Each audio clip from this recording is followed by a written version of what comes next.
This router was purchased more or less 20 years ago. Not a bad router motor, but the height adjustments sucks. Very difficult to set a repetitive and accurate height. The skid plate was removed and the router was attached to a stainless steel plate that I had laying around. I do have a router table, but since the trimming bit is too short and the table too thick, I could not perform the task that I had in mind.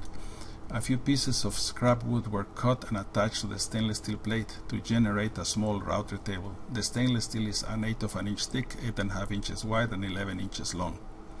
I made 2 openings to the legs so that the wrench has space to remove the router bit.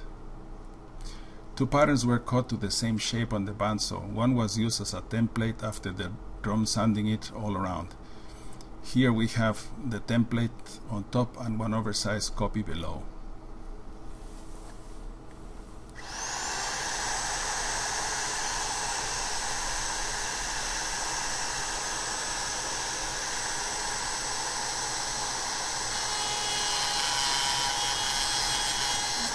Due to the short trimming bit, only the upper part of the pattern could be trimmed on the first pass.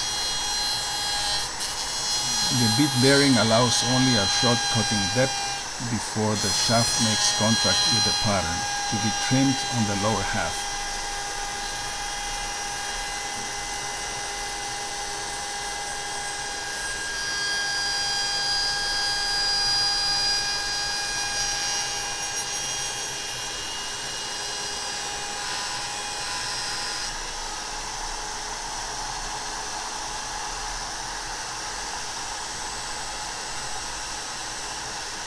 To be able to remove the lower half, a thin board was used to raise the pattern and be able to trim the rest.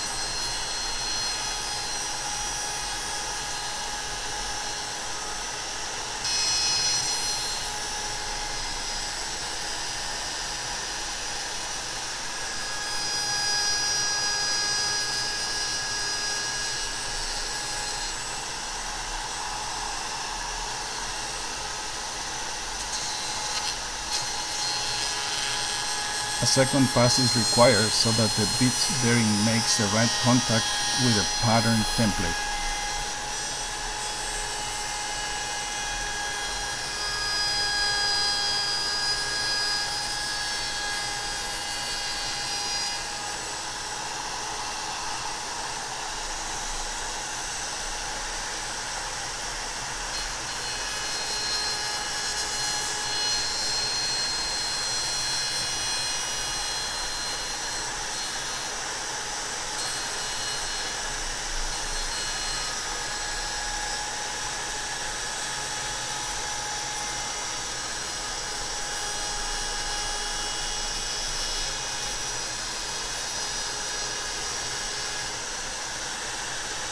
I am only showing the trimming of one side of the pattern since the rest is all the same.